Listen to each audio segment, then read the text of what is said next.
जय हिंद दोस्तों। मैं जितेंद्र कुमार, आपका बहुत बहुत स्वागत है आपका अपना यूट्यूब चैनल जेके एग्जाम ओरिएंटेड पे। दोस्तों आज हम लोग बात करेंगे फिजिक्स का एक बहुत ही इंपॉर्टेंट चैप्टर जिसमें फोर्स एंड मोशन पढ़ेंगे। फोर्स एंड मोशन में काफ़ी ज़्यादा इंपॉर्टेंट है और ये इससे पूछता है और ये सब का फंडामेंटल कह सकते हैं फिजिक्स का। ठीक है, जब भी किसी वस्तु पर बल का प्रयोग किया जाता है तो वह बल कि वेग में आप देखिए बल का जब भी प्रयोग करेंगे तो वेग में परिवर्तन होगा। आप जैसे बाइक चलाते हैं तो उसमें बल का प्रयोग करेंगे तो वेग में परिवर्तन हो जाएगा और वेग में परिवर्तन की दर को त्वरण कहते हैं। दर का मतलब समय से डिवाइड करना पड़ेगा। चलिए हम एक एग्जांपल से समझते हैं कैसे त्वरण क्या होता है। मान लीजिए कि आप बाइक चलाते हैं, बाइक चलाते समय 10 मीटर पर सेकेंड से आप बाइक चला रहे हैं, लेकिन आपको मन हुआ नहीं एक्सलेट कर देते हैं। तो एक्सलेशन किसे कहते हैं वही समझा रहा हूँ। तो इसे मान लीजिए 20 मीटर पर सेकेंड स्क्वायर आप कर लिए, यानी कि चाल तो आपने बढ़ा दिया। लेकिन मान लीजिए कि इसमें जो समय कुछ लगा होगा बढ़ाने में, मान लेते हैं कि 5 सेकेंड लगा। ठीक है, तो अब 5 सेकेंड लगा तो 10 से 20 कर दिया। कितना बढ़ाया आपने? 10 बढ़ा दिया। तो 10 मीटर पर सेकेंड आपने स्पीड तो बढ़ा दिया, बट इनमें टाइम जो लगा है 5 सेकेंड लगा है, तो 5 सेकेंड से भाग कर दीजिए। 5 सेकेंड से भाग करेंगे तो काट जाएगा, यानी कि 2 मीटर पर सेकेंड स्क्वायर, यानी कि एक्सलेरेशन 2 हुआ। यानी कि 1 सेकेंड में आपने कितना बढ़ाया होगा? तो 5 सेकेंड में आपने 10 बढ़ाया है, तो 1 सेकेंड में कितना बढ़ाया? 2 बढ़ाया होगा।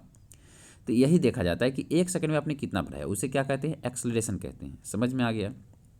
आगे हम सब धीरे धीरे देखेंगे। डिस्प्लेसमेंट क्या होता है, इसके बाद डिस्टेंस क्या होता है, वेलोसिटी क्या होता है, ये सभी देखेंगे। चलिए देखते हैं आगे। त्वरण एक सदिश राशि है, सही बात है। अभी ध्यान रखिए सदिश क्या है। सदिश वेक्टर क्वांटिटी है जिसमें दिशा और परिणाम दोनों होता है और एडिशन ऑफ ट्रायंगल लॉ का पालन करता है, वेक्टर एडिशन लॉ का पालन भी करता है। इसे इसे किसी दिशा एक दिशा में लगाया जा सकता है, इसकी समान दिशा होती है। किसी भी वस्तु में उत्पन्न त्वरण को निम्नलिखित तरीके से देखा जा सकता है। देखिए कैसे कैसे देखा जा सकता है। मान लीजिए कि कोई वस्तु विराम में है तो उसको चलाया जा सकता है, उसको हिलाया जा सकता है। इसके बाद में गतिमान है तो उसको रोका जा सकता है। इसके बाद में यदि उसकी गति को दिशा बदला जा सकता है। तो ये सभी क्या है? बल का ही इफेक्ट है। बल से बहुत सारा चीज़ किया जा सकता है। दिशा को परिवर्तित कर सकते हैं, स्पीड बढ़ा सकते हैं, स्पीड घटा सकते हैं, रोक सकते हैं। ये सारा काम क्या है? बल का ही है। ठीक है, अब देखते हैं। बल भी एक सदिश राशि है, लेकिन इसकी प्राकृतिक में 4 प्रकार के मौलिक के बल है। इसमें क्या है? एक न्यूक्लियर फोर्स है जो सबसे स्ट्रॉन्गेस्ट फोर्स होता है। इसके बाद में कमज़ोर फोर्स भी एक होता है, जो सबसे कमज़ोर फोर्स, अगर ग्रेविटेशनल फोर्स सबसे कमज़ोर फोर्स होता है, ये दोनों पूछता है। इसके बाद में इलेक्ट्रोमैग्नेटिक फोर्स भी होता है, विद्युत चुम्बकीय फोर्स भी होता है। एक कमज़ोर परमाणु बल भी होता है, लेकिन सबसे कमज़ोर नहीं होता है। इसके बाद आगे देखते हैं। गति 3 प्रकार के होते हैं। गति 3 प्रकार के, एक रेखीय गति होता है। रेखीय का मतलब होता है एक सीधी लाइन में चलेगा। ठीक है, कंपन गति होता है, इस तरीके से कंपन करते रहता है, जिससे आपको जैसे साउंड है, मैं बोल रहा हूँ सुनाई दे रहा है आपको। तो अभी इसमें नहीं, मान लीजिए आपके सामने में कोई बोल रहा है और आपको सुनाई दे रहा है, कंपन के माध्यम से सुनाई दे रहा है, क्योंकि प्राकृतिक में जो कण है उसमें कंपन हो रही है। घूर्णन गति, घूर्णन गति में क्या है? घूर्णन गति में बहुत सारा आ जाएगा, उसमें आप घूम इस तरीके से भी आ जाएगा। इसके बाद दूसरा है दोलन गति, भी इसी के अंदर आएगा। ठीक है, इस तरीके से आपका झूला पे जैसे झूल रहे हो उस तरीके से, वो सारी चीज़ें आ जाएगा इसके अंदर। ठीक है, अगला देख लेते हैं। अब देखिए आया है सदिश और अदिश राशि किसे कहते हैं? स्केलर एंड वेक्टर क्वांटिटी किसे कहते हैं? स्केलर क्वांटिटी या अदिश राशि हम उसे कहेंगे जिसमें सिर्फ परिणाम की चर्चा हो। जैसे मान लीजिए 5 kg है, तो 5 kg हम ये थोड़ी कहेंगे कि किस दिशा में, पूर्व दिशा में, पश्चिम दिशा में, नहीं कहेंगे ना। तो इसमें ये क्या है? स्केलर क्वांटिटी है। लेकिन वही सदिश की अगर हम बोले कि 5 न्यूटन फोर्स लग रहा है, तो आपको तो दिमाग में आएगा कि न्यूटन फोर्स जब लग रहा है तो किधर फोर्स लग रहा है। लेकिन ये तो केजी में तो नहीं कह सकते किधर केजी लग रहा है, तो अपने आप पता चल जाता है। ठीक है, स्केलर क्वांटिटी वेक्टर क्वांटिटी समझ में आ गया होगा। इसमें वेक्टर में क्या है? दिशा भी होता है, परिणाम भी होता है। जैसे 5 न्यूटन दिया तो न्यूटन क्या है? मात्रक है, जबकि 5 क्या है? ये दिशा भी बताता है। 5 क्या है? मैग्नीट्यूड है इसका। एग्जाम्पल ध्यान रखिएगा, ये दोनों का आपका एग्जाम्पल पूछा जाएगा। जैसे इसमें द्रव्यमान हो गया, लंबाई हो गया, तापमान हो गया, विद्युत धारा हो गया, ये सारा दूरी हो गया, ये सभी चीज़ हो जाएगा इसमें। इसमें देखेंगे बल, त्वरण, वेग, विस्थापन, भार, संवेग, आवेग, जबकि ये मास है, इसमें भार है, ध्यान रखिएगा। बल आघूर्णन, इसके बाद में जड़त्व का आघूर्णन, ये सभी धारा घनत्व, विद्युत क्षेत्र, विद्युत चुंबकीय क्षेत्र, ये सारा क्या है? ये सारा के सारा क्या है? सदिश राशि है, ध्यान रखिएगा। अगला है दूरी विस्थापन में, देखते हैं क्या अंतर है। देखिए दूरी, मान लीजिए आपको यहाँ ए पोजीशन है, यहाँ बी है, तो आपको इस तरीके से अगर जा रहे हैं घूमते घूमते, तो ये आपका दूरी कहलाएगा, एक्चुअल पाथ हुआ। लेकिन ये सीधा सीधा मिला दीजिए तो ये आपका विस्थापन कहलाएगा। क्या कहलाएगा? ये विस्थापन कहलाएगा। ठीक है, तो यहाँ लिखा वही लिखा गया। देखिए, यदि यह किसी पिंड द्वारा तय किया गया पथ को वास्तविक लंबाई को, चाहे उसकी दिशा कुछ भी हो, उसको हम दूरी कहेंगे। यह एक अदिश राशि हो जाएगा। यह हमेशा सकारात्मक यानी कि पॉजिटिव होगा। ये हमेशा क्या होगा?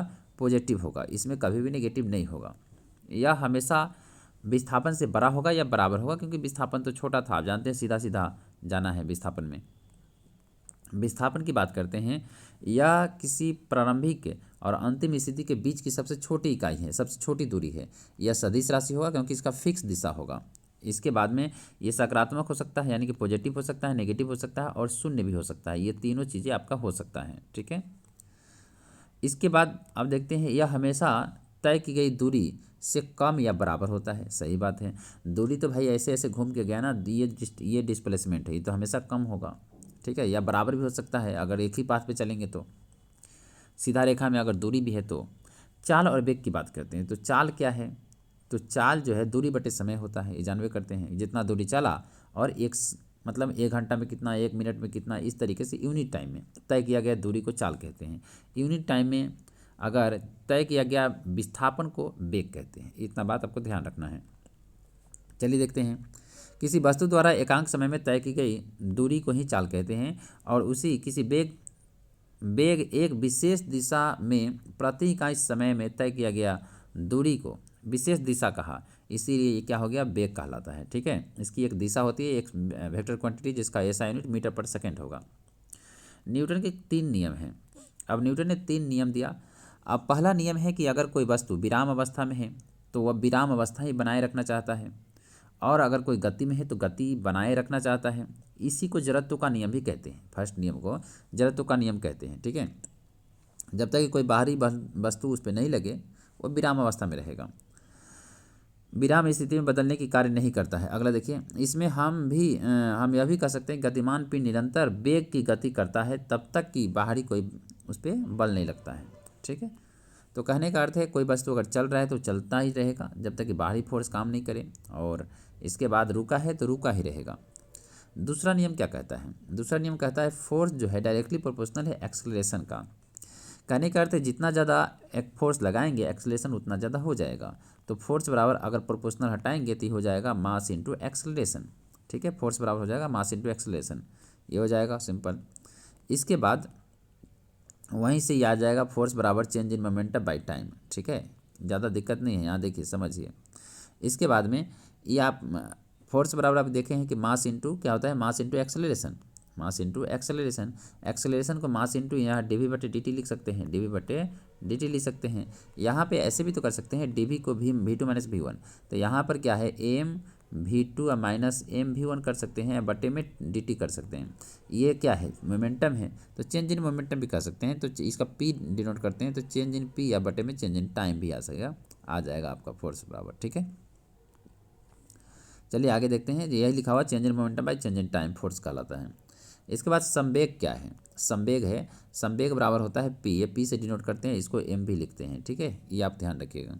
द्रव्यमान और वेग के गुणनफल है। यह एक सदिश राशि होता है जिसका ऐसा मात्रक kg मीटर पर सेकेंड होता है। ये kg हो जाएगा, ये मीटर पर सेकेंड हो जाएगा, ये भी आप भी जानते हैं। इसका डायमेंशन की बात करेंगे तो mL⁻⁻ होगा। ठीक है, कैसे होता है? डायमेंशन की बात करेंगे तो कैसे डायमेंशन आता है ये देखिए। जैसे इसका है kg मीटर पर सेकेंड। अब kg तो क्या, kg किसका है? मास का है, तो मास के लिए m देंगे। मीटर किसका है? लेंथ का है, तो l देंगे। नीचे समय है सेकेंड, तो टाइम के लिए है टाइम पे पावर माइनस हो जाएगा क्योंकि ऊपर जाएगा, तो ये आपका डायमेंशन हो जाएगा। समझ में आ गया? चलिए आगे देखते हैं। आवेग, इम्पल्स, इम्पल्स को I से डिनोट करेंगे, ये होगा F इंटू टी। इसीलिए तो किसी भी क्रिकेटर को देखते हैं आप कि गेंद को पीछे कैच करता है, हाथ को पीछे करता है। क्यों करता है? क्योंकि भाई टाइम को बढ़ाया है तो फोर्स उसके हाथ पे कम लगेगा, इसलिए। ठीक है, यहाँ इसमें परिभाषा देख लीजिए। इस बल के प्रभाव के रूप में भी जाना जाता है।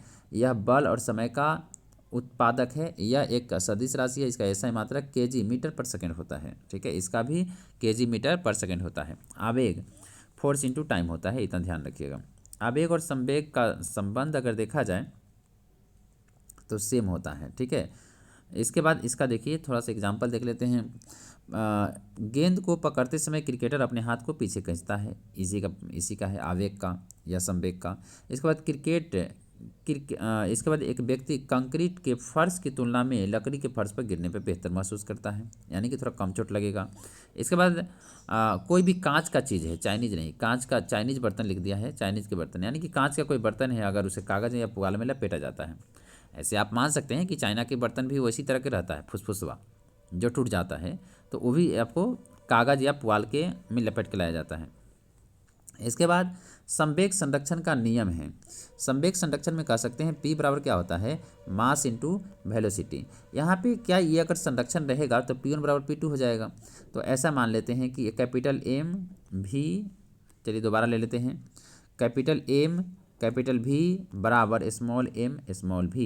यहाँ पे मान लीजिए कि इसमें बंदूक और गोली वाला सवाल ज़्यादा आता है इस पर, ठीक है। तो ये बंदूक का मास हो जाएगा, ये बंदूक का वेलोसिटी थोड़ा कम हो जाएगा, बैलेंस करेगा दोनों मिलकर। और यहाँ पर क्या है, मास कम है तो वेलोसिटी ज़्यादा है, दोनों एक दूसरे को मिलकर बैलेंस कर रहा है, ठीक है। आगे देख लेते हैं जड़त्व का नियम, यानी कि फर्स्ट लॉ को ही जड़त्व का नियम कहते हैं। इस पर बहुत सारे एग्जाम्पल है, यही से पूछा जाता है। किसी पिंड की अपनी विराम अवस्था या एक समान गति को एक सीधी रेखा में बनाए रखने की प्रवृत्ति को उस वस्तु के जड़त्व कहा जाता है, ठीक है। किसी पिंड की जड़त्व उसके द्रव्यमान पर निर्भर करता है, जितना ज़्यादा द्रव्यमान होगा उसका जड़त्व उतना ही ज़्यादा होगा। किसी पिंड का द्रव्यमान जितना अधिक होगा उतना ही अधिक उसकी जड़त्व होगा। इसके बाद द्रव्यमान और जड़त्व दोनों का इकाई क्या होगा, सेम होगा। इसके बाद रेखीय गति के मामले में वस्तु की जड़ता को रैखिक जड़ता कहा जाता है। हालांकि घूर्णन गति के मामले में वस्तु की जड़त्व आघूर्णन कहा जाता है इसको, ठीक है, जड़त्व आघूर्णन कहा जाता है। जड़त्व के प्रकार अगर देखेंगे तो एक आराम की जड़त्व है, इसमें आराम की क्या है, कोई चाहता है कि आराम, जैसे जब आम के पेड़ को हिलाते हैं तो आम नीचे गिर जाता है, इसमें आराम की जरूरत तो कैसे आ गया, तो समझते हैं। मान लीजिए आप डाली को हिलाते हैं तो डाली से क्या है, आम की डंठल भी हिल जाएगा, लेकिन आम की डंठल तो हिल जाएगा, इस तरीके से आम है मान लीजिए, तो ये वाला तो डंठल हिलेगा, लेकिन आम चाहेगा कि स्टेबल रहे, तो यहाँ पे क्या है, टूट के नीचे गिर जाएगा। यही होता है कालीन में जब डंडे मारते हैं आप, कहीं मान लीजिए कोई दरी वगैरह चाहे कुछ भी आप जो है उसको झाड़ते हैं, तो उसमें गर्दा जो है ना, गर्दा चाहता है क्या, उसमें धुलकन जो होता है वो चाहता है कि हम स्टेबल रहें, जबकि वो क्या है, आपके साथ कंबल पर मार रहे हैं मान लीजिए, तो कंबल तो हिलता है लेकिन धुलकन तो अपने जगह पर रहेगा, तो वो नीचे गिर जाएगा, ठीक है। गति की जड़ता क्या है, जब अचानक आप बस में रुकते हैं, अचानक रुकते हैं तो आगे की ओर झुक जाते हैं, ये क्या है, गति का है, गति का जड़ता है। इसके बाद दिशा की जड़ता की बात करते हैं। चलते गाड़ी में कई पहियों को मिट्टी से स्पर्श देखते होंगे आप, जब गाड़ी चलता है तो इधर चलता है तो इसमें जो है ना आपका पीछे धुलकन फेंकता है, तो ये दिशा की जड़ता हो गया, ठीक है। आगे देख लेते हैं, अब है अभिकेंद्रीय बल, अभिकेंद्रीय बल, अपकेंद्रीय बल। तो अभिकेंद्रीय बल क्या है, अभिकेंद्रीय बल बता देता हूँ। यहाँ देखिए ये है, तो इसमें सेंटर की तरफ जो फोर्स लगता है, सेंटर की तरफ जो फोर्स लगता है उसको कहते हैं अभिकेंद्रीय बल, और जो बाहर की तरफ फोर्स लगता है, बाहर की तरफ, इसके अपोजिट, उसको बोलते हैं अपकेंद्रीय बल। अप मतलब बाहर, अभि मतलब अंदर। तो ये आप समझते हैं, इसका एग्जाम्पल वगैरह, यह वृत्तीय गति के उत्तरदायी बल है, ठीक है। यह अभिकेंद्रीय बल का परिणाम है।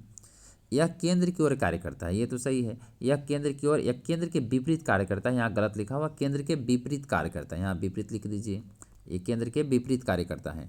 यह हमेशा वेग के लंबवत होता है, सही बात है। अब देख लीजिए यहाँ वेग के लंबवत होगा, जैसे वेग इधर होगा लेकिन यहाँ नीचे की तरफ फोर्स लग रहा होगा अंदर, centrifugal force, centripetal force, sorry, ये सेंट्रीफ्यूगल फोर्स अपकेंद्रीय बल है। इसके बाद में यह भी लंबवत होता है, तो दोनों में आपका अंतर दिया गया है। यह एक वास्तविक बल होता है, यह एक छद्म, यह एक झूठा है, ठीक है। इसके बाद में एक धागे में पत्थर को बांधकर अगर गोला घुमाया जाए तो अभिकेंद्रीय बल के कारण वह घूमता है, ये ध्यान रखिएगा। वॉशिंग मशीन में के कारण जो है ना, वो जो है अपकेंद्रीय बल, वॉशिंग मशीन में आप देखते हैं कि उसमें गंदगी जो है एक जगह इकट्ठा हो जाता है, क्यों हो जाता है, चाहे मक्खन, आप दूध से मक्खन निकालते हैं उसमें भी अपकेंद्रीय बल लगता है, ध्यान रखिएगा, अपकेंद्रीय बल। इसके बाद मोटरसाइकिल वाला जो मौत के कुआं में चलाता है उसमें भी। सूरज चक्कर क्यों काटता है, तो अभिकेंद्रीय बल के कारण। 3 बात ध्यान रखिएगा, देखिए अभिकेंद्रीय बल का, एक पत्थर धागे में बांधकर अगर घुमाते हैं तब, या सूरज चक्कर काटता है तब, या मोड़ पर ट्रेन की पटरी के तिरछा बनाया जाता है उस, ये सब कारण क्या है, अभिकेंद्रीय बल का है, ठीक है। तो इतना बात आप ध्यान रखिएगा। इसके बाद वृत्तीय गति की बात करते हैं। तो वृत्तीय गति के दौरान अभिकेंद्रीय और अपकेंद्रीय दोनों बल एक साथ कार्य करते हैं। सही बात है, अभिकेंद्रीय और अपकेंद्रीय दोनों परिणाम के समान होते हैं और एक दूसरे के विपरीत होता है। आप जानबे करते हैं, एक तो अंदर लगेगा अभिकेंद्रीय और अपकेंद्रीय बाहर लगेगा। इसके बाद वे दोनों एक ही वस्तु पर कार्य करता है। सही बात है, वे एक दूसरे के प्रभाव को रद्द कर देते हैं, इसीलिए तो गिरता नहीं है मौत के कुआं में। उन्हें क्रिया प्रतिक्रिया जोड़ी के रूप में माना जाता है, यानी कि न्यूटन का थर्ड लॉ कहा जाता है। आगे पढ़ लेते हैं गति के तीसरा नियम। इसमें कहा गया है कि हर क्रिया के समान और विपरीत प्रतिक्रिया होगी। सही बात है, क्रिया और प्रतिक्रिया जोड़ी हमेशा अलग अलग वस्तु पर लगती है। जैसे मान लीजिए कि ये कोई दीवार है और ये दीवार पे आप धक्का दे रहे हैं, इधर से धक्का दे रहे हैं, तो दीवार आपके हाथ पे फोर्स लगाएगा और आप दीवार पे लगाएंगे, दो वस्तु यहाँ आया। हमेशा न्यूटन थर्ड लॉ दो वस्तु पर कार्य करता है, ये भी आप ध्यान रखेंगे, ये भी पूछता है। वे एक दूसरे के प्रभाव को भी रद्द नहीं कर सकता। अगर आपको धक्का देते हैं मान लीजिए और दीवार गिर जाए, इसका मतलब आपका फोर्स ज़्यादा है। इसके बाद देखिए, जब एक बंदूक से गोली चलाई जाती है तो गोली पर लगाया गया बल बंदूक पर लगाए गए प्रतिक्रिया बल के बराबर होता है। सही बात है, जितना आगे जाएगा इसीलिए तो ये बैलेंस हो जाता है। ठीक है, इसीलिए तो आगे जब गोली जाता है पीछे धक्का मारता है। आगे देखिए, पक्षी हवा पर बल लगाकर आगे की ओर उड़ता है। सही बात है। इसके बाद जब एक छोटी कार बड़े ट्रक से टकराती है तो अधिक बल कौन किस पर लगाता है। अगर ये बात किया जाए कि जब छोटी कार एक बड़े ट्रक से टकराती है तो अधिक बल कौन किस पर लगाता है, तो छोटी पर ज़्यादा लग जाएगा। ऐसे यहाँ पर ऐसे दोनों इक्वल होगा, उस पर भी लगाएगा और इस पर भी लगाएगा, लेकिन सबसे ज़्यादा नुकसान छोटी वाले को होगा। अगला देख लीजिए, समय ग्राफ। ये बहुत ही इंपॉर्टेंट है, ये आपका 9th में पढ़ना है। विस्थापन समय ग्राफ, ढलान बेग के बराबर है। पढ़ते हैं, ढलान जो होता है बेग के बराबर होता है किसमें, विस्थापन समय ग्राफ में। समझते हैं कैसे।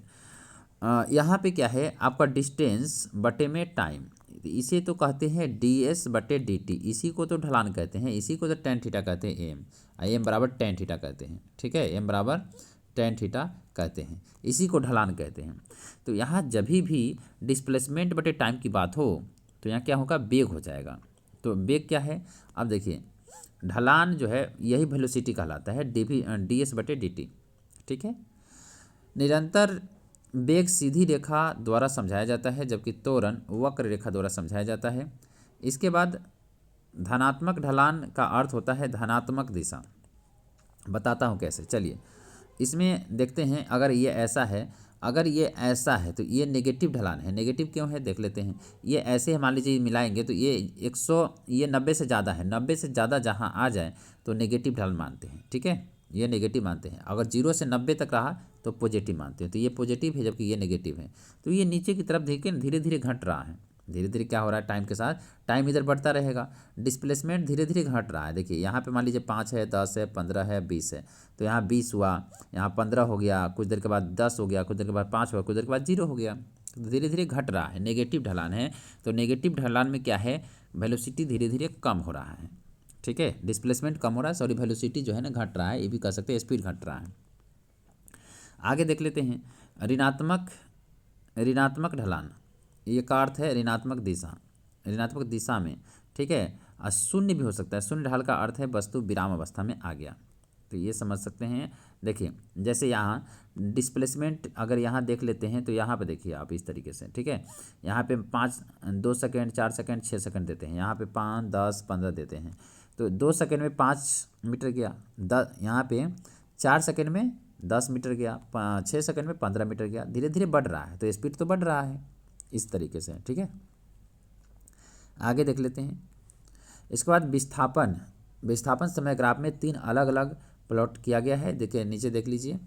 पहला इस तरीके से है, क्या ये टाइम के साथ इसका डिस्प्लेसमेंट फिक्स है कि नहीं। मान लीजिए यहाँ 10 मीटर दिया गया है तो इसके बाद 2 सेकेंड, 4 सेकेंड, 6 सेकेंड, ये 10 मीटर पे ही रुका हुआ है। इसका मतलब क्या है कि वेलोसिटी यहाँ पे क्या है, 0 है। क्या मतलब है, इसका मतलब रुका हुआ है। इसका मतलब यहाँ देखिए, पहला ग्राफ बताता है कि वस्तु कुछ समय के लिए स्थिर है, जैसे कि ढलान 0 है, जिसका अर्थ है वेग भी शून्य है। क्यों? यहाँ ढलान शून्य है।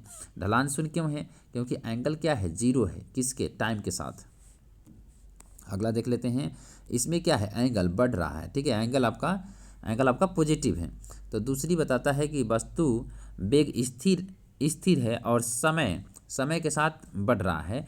अगर थीटा स्थिर है तो इसका मतलब क्या है? चाल भी कांस्टेंट है। मतलब अगर 2 सेकंड में 5 जा रहा है तो 4 सेकंड में 10 जाएगा, फिक्स है ये। ठीक है, इसका मतलब ये है। आगे देख लेते हैं, आगे क्या है? टाइम के साथ तेजी से बढ़ रहा है। देखिए यहाँ पे तीसरा ग्राफ में बताता है कि वस्तु परिवर्तनशील वेग से चल रहा है। मतलब तेजी से स्पीड, देखिए ना टाइम के साथ कितना तेजी से भाग रहा है, डिस्प्लेसमेंट बहुत तेजी से भाग रहा है। तो ये सिंपल है, आप रिलेट करके देखेंगे तो हो जाएगा। यहाँ देखिए 2 सेकंड में इतना ही था, 4 सेकंड में इतना पहुँच गया, 6 सेकंड में उतना पहुँच गया, कुछ सेकंड में तो इन्फिनिटी पे चल जा रहा है। तो धीरे धीरे बढ़ रहा है।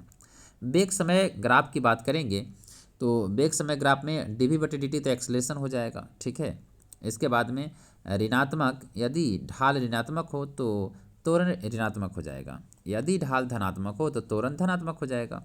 इसके बाद वेग के तहत क्षेत्र की बात करें तो क्षेत्र विस्थापन हो जाएगा। वेग देखिए जैसे कैसे, यहाँ दिखाता हूँ। मान लीजिए इसी का क्षेत्र निकालना है तो ये वेग का यूनिट क्या होता है? मीटर पर सेकेंड। और ये मान लीजिए लंबाई चौड़ाई है तो टाइम से गुना करना पड़ेगा। टाइम का मतलब सेकंड से सेकंड कट जाएगा, मीटर आ जाएगा। तो कह सकते हैं कि वेलोसिटी टाइम ग्राफ का एरिया निकाला जाए तो क्या देगा? डिस्प्लेसमेंट देगा। यही ध्यान रखना, यही लिखा हुआ है यहाँ पे। इस ग्राफ में देखिए, इस ग्राफ की बात करें कि तो वेलोसिटी तो यहाँ कांस्टेंट है टाइम के साथ, इसका मतलब है एक्सेलरेशन शून्य है। ढाल शून्य है, इसका मतलब एक्सेलरेशन शून्य है। आप यहाँ पे रिलेट करेंगे टाइम के साथ। देखिए इस तरीके से आप पढ़ेंगे, किसी भी ग्राफ को पढ़ेंगे, सिंपल है टाइम के साथ। ठीक है, यहाँ पे क्या करेंगे आप? 2 सेकंड में इतना है, 5 सेकंड में इतना है, तो धीरे धीरे कांस्टेंट बढ़ रहा है। क्या कर रहा है? कांस्टेंट वेलोसिटी आपका, इसका मतलब एक्सेलरेशन जो है कांस्टेंट बढ़ रहा है कहने का अर्थ है। ठीक है, इस तरीके से एक्सेलरेशन इसमें तेज़ी से बढ़ रहा है। देख लीजिए ये भी है वेलोसिटी टाइम ग्राफ, तो एक्सेलरेशन है, एक्सेलरेशन बढ़ रहा है। अतः हम कह सकते हैं, देखिए समय के साथ ढलान बढ़ रहा है, इसका मतलब है, अतः हम कह सकते हैं कि त्वरण समय के साथ बढ़ रहा है। ठीक है, इसके बाद अगला है टाइम त्वरण और समय ग्राफ। त्वरण समय ग्राफ, इसमें देखिएगा यदि ढलान शून्य है तो गति निरंतर त्वरण कहा जाता है। ठीक है, यहाँ त्वरण कांस्टेंट है। इसके बाद में इसमें देखेंगे तो ग्राफ के नीचे वेग में परिवर्तन को बताता है। ठीक है, इसमें त्वरण बढ़ रहा है और यहीं से बहुत सारा सूत्र आ गया है, तो ये आप सूत्र याद रखेंगे जरूर। पहला है सूत्र इसके जो है v बराबर u प्लस ए टी, इसके बाद s बराबर u t plus half a t square, v square minus u square बराबर 2s। ठीक है, चाहे वी स्क्वायर बराबर यू स्क्वायर प्लस 2s, आप ये पढ़े होंगे। ठीक है, इसके बाद s equal to u t plus half a t square, ये भी आप पढ़े होंगे। इसके बाद v बराबर u प्लस ए टी, ये भी आप पढ़े होंगे। ये सब याद रखना है, जिसमें u भी क्या है, यू क्या है, ये यू है, यू क्या है प्रारंभिक वेग, भी क्या है अंतिम वेग, एस क्या है विस्थापन, ए क्या है एक्सेलरेशन, टी क्या है टाइम। इसमें कांस्टेंट एक्सेलरेशन है, ये भी ध्यान रखिएगा। तो दोस्तों आज के लिए इतना ही रहने देते हैं। ये चैप्टर आपका जो है ना खत्म हो गया। आप देखेंगे गुरुत्वाकर्षण के सार्वभौमिक नियम। ठीक है, आज के लिए इतना ही रहने देते हैं। जब तक कि अपना ध्यान रखिए और जय हिंद जय भारत। अगर आप न्यू हैं तो ज़रूर सब्सक्राइब कर लीजिए और अपने दोस्तों में ज़्यादा से ज़्यादा शेयर कीजिए। चलिए तो मिलेंगे अगले वीडियो में, जब तक कि अपना ध्यान रखिए। जय हिंद जय भारत।